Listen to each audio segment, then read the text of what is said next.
Most people business slowly down because they're not thinking big enough. As a coach, I see sisters play too small. Entrepreneurship don't care about none of that. Most black businesses think way too small, and you'll never reach what you're supposed to reach because you're not even like positioned to reach it. So my next guest up is Lamar. He is such a wealth of knowledge, and I met him at Nehemiah's space, and we sat next to each other, but I just didn't know who I was sitting next to, so I apologize. Here's what's crazy. I tell Lamar this all the time. I was in a space in 2023 where I had made right under $1 million, and I know when some people hear that, they go like, that's still like $1 million, because it was like literally 100,000 less than $1 million, right? But that was very depressing for me, and especially with my lifestyle at the time. So I just felt very, very broke. So I don't want to take for granted that I wasn't broke, but I felt that way. And I just was like, I know that the problem is, and the problem even could be for some of you in here, you don't have community. So when I moved to Miami, I was just saying this earlier, I had took myself out of community. I'm looking at people I think do really well in business, and I'm like, they always at a damn conference or something. They had these events. And I was telling Lamar that the common denominator of these people, they were at his stuff, but nobody was sharing it was his stuff. Y'all following? I had asked directly, that's like me hitting y'all up in the DM, like, where are you at? What conference? Like, this is crazy. Like I know I'm about to fly there the same day. You know, I know if they got tickets, like, and they was not answering. So that's called gatekeeping. One person finally told the truth of who was helping them. And then I found his information, I found his content, and it just happened that he had a conference coming up. And I was like, all right, I'm gonna go to this conference. And I went into the conference about 75% sure I was going to join whatever he had. The reason why sometimes you're not next level is because you're not investing in you. Like, it's okay to invest in products and houses and all that, but one thing I would say, what about you? What does that you look like on your item line for 2024? What did it look like for 23? What does it look like for 25? I'm not pitching anything, I'm just telling you, where's you at? And if you is missing, then you're the greatest investment. That's a problem. So fast forward, I sit in his conference. All right, Lamar, you'll know about this part. Lamar puts on the screen the bucket system. I'm like, this man is either a genius or a genius. And something he did, I can't explain it. He taught his system, but it was his system. And then if you're not aware and you're in a room, you're not aware. Anyway, I'm aware. And I'm like, I love it here. Like, I was so deep. You could have took my money after that. And fast forward, it was time to sign up. I signed up as a red lanyard mastermind. And I love the mastermind. But sometimes, some of you in here sign up for stuff that's not your position.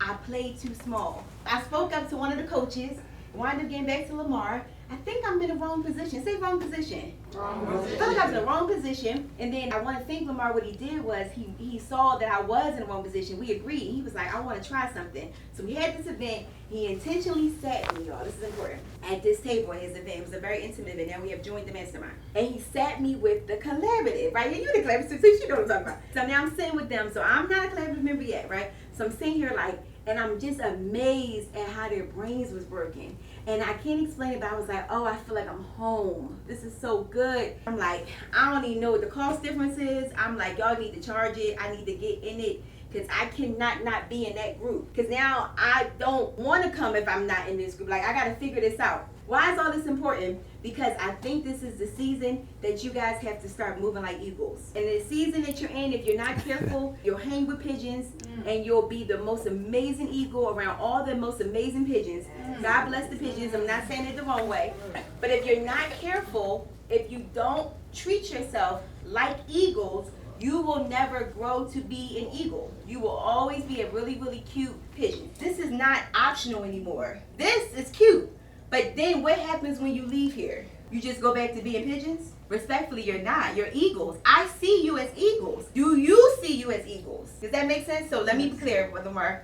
They all eagles. Nobody is a pigeon. But are we acting like ones? That's the question. All right, let's get Thank you. Awesome. Thank you, son. I appreciate it. Y'all wasn't Neo good? Yes. Thank you. Right. We were meeting yesterday in my office, and she told me she was doing this with y'all. Said, "Can I come through?" I was like, "Perfect." It was the perfect timing, right? Like, it's crazy. Normally my calendar is crazy, but today we had we do a team building session once a quarter with our team. So our Atlanta team, we did that session, and I said afterwards, I'm coming straight over because I wanted to take 15 minutes to pour into y'all. Is that okay? A few things I wanted to like just pour into y'all before you leave out of here and go back to wherever everybody's from. The first thing is that black businesses don't think big enough. So wherever you at thinking, right? If you thinking and you came in with that pigeon mentality, right? I want you to rid yourself of it. Be in the space, hopefully. Has it stretched anybody so far, right? The time y'all been here, right? But just know that's just the beginning. You got to stretch further, right? Like most black businesses think way too small and you'll never reach what you're supposed to reach because you're not even like positioned to reach it. I talk to people and they have dreams of building $10 million businesses or maybe even like a $2, $3, $4, $5 million business. But I'm like, you can't build a $5 million business with a $50,000 framework. Like it just don't work like that. So I want to challenge y'all to think and just dream bigger than you currently do. Other thing I want to challenge y'all with specifically as sisters, want to make sure everybody is I need y'all to take up more space. Consistently, as an employer, as a coach, I see sisters play too small. And y'all are like the most educated. Y'all open up more businesses. Like y'all running at the top of everything. But I need way more y'all to make way more money. Everybody say money. Right, that part clear. Like even as an employer, a lot of times we have like a lot of black women we employed over the years, right? But a lot of times like we're giving them more than they're asking for in the interview process. Like they asking for too low and we like, yo, the range is like this and we don't like bringing people in at the bottom of the range, no way. And what I see is not only is that in the workplace, but that flows through into your business and companies as well. How many of you have not raised your prices in the last 12 months? Yeah, there we go. I like that. All right, so maybe like 40% of the room. Let me tell you this. If you haven't raised your prices, you automatically losing money. Because in the last 12 months, everything around you, prices went up, right or wrong. Due to inflation, like every cost you got, whether it's cost of goods, whether it's cost of service, whether it's labor, whether it's insurance. We got a bunch of properties here in Lawrenceville where we at, like down the street out in the downtown area. And the way they hit us with the tax bill this year, I can tell like the city ain't get the money they're supposed to get, so they trying to hit all us for the money they ain't get that year, right? So if the cost of everything around you is going up, but your prices stay the same, that means you automatically losing money. My wife, Ronnie, my business partner, before we had this, we had a marriage brand called Black and Married with Kids that we built and then sold later on. When we did Black and Married with Kids, one of my favorite authors named Gary Chapman wrote a book called 5 Love Languages. Anybody heard of that? So Gary Chapman, one of my favorite quotes from him, he said, marriages don't stand still. They either move forward, they move back, but they don't stand still. So what I tell people is in business, your business the same way. If I ask you how your business is doing, you're like, all right, it's both doing the same. That means it's slowly dying. And again, most people business slowly dying because they're not thinking big enough. So a few things to think bigger, right? If you're in here and you're like, hey, the goal is to get to like 7 figures, right? And I don't know where everybody yet, but I tell people like the goal should never be get to, even if somebody was like brand new, the goal is never get to 100K. Because 100K in your business ain't like 100K in your job. 100K in your job mean you bring home 70. 100K in your business mean, depending on what you do, you might bring home 30, 40, but you ain't really paying yourself and it's a cascade of stuff down there. So I tell people like, yo, if the goal is 7 figures, right? You say, hey, I want to get to my first $1 million year and then do that consistently. Number one thing you got to look out for is comfort. Comfort is the enemy of success. And why I say that is that what I found continuously is that most people want to outpace whatever they did on their job when they was working, right? Then once they get beyond that, like in between, like if some people it's like 300, but normally like 500 to 700, 800, like that's where comfort live. Because at that level, that's where like you can buy what you want to buy, you can wear what you want to wear. Most of you like drive what you want to drive. It may not be your dream car, but you driving clean. You may not be in the mansion you dreamed about, but your house is nice and it's nicely appointed, right? And at that point, it got to be something bigger to drive you because at the lower stage, it's like a hunger, right? It's like, yo, I got to feed my kids, I got to feed my family, I got to do the stuff. When you get to a level where like the pressure ain't on you, then what you gonna do? But you got to, right? How many of y'all know other businesses went out of business over the last 12 months, last 24 months, right? A lot of them went out of business because they was playing too close to the edge. Playing too close for the edge, black businesses, that's that low 6-figure land. Because I got friends, like a lot of people had a tough 2024. The people I knew that was doing 25 million, they might have dropped down into 19, 18. People that was doing 19, 18, 17 might have dropped down to 12 or 13. The people in the, low 8 figures dropped down to 7. People in the 7 might drop down to the high 6s. The people in the low 6s, they drop out of business. They drop back to work. But now when you go back to work, it's worse because not only have you feel like the business failed, but most of you internalize that as you failing as well. Then you got all these other mindsets and all these other things going through your mind about how you didn't do it and you should have done this, you should have done that. How come you didn't know all these things? Like, why would you? If it's your first time building something. But getting at it, so that's that 6 to 7, right? You got to get out of the place of comfort. Everybody say comfort. Right? That's going to be your number one enemy. Now we talk about, hey, like the people that's already over 7, because we got some 7-figure people here, right? You're over 7 trying to get to 8. Like what's going to happen, the enemy of that is going to be you. I always talk about one of the biggest enemies of you in that place is what I call fractured focus. A lot of people can't get to 7 figures because they got too many 6-figure businesses. I got 3 or 4 like 6-figure hustles, and I'm like, well, I can't get to 7, or I'm barely getting to 7, right? Because you're doing too damn much stuff. Like, can I just do one thing and do it well and blow it out and consistently talk about it? You like, yeah, Neo, I post every day. Yeah, but you posting something different about something different every day. Like, I look at people all the time like, yo, I don't know what you do. People like, Lamar, can I speak at your events? Like, no, because I don't know. Like, I'm serious. Because what I want at the event are experts. Meaning like you got a singular expertise in a specific thing. That don't mean it's the only thing, but an expert thing, like from the outside looking in, do people know what you do? And if you look like you do everything, to me, that look like you do what? Nothing. So, boom, we got to go fractured focus.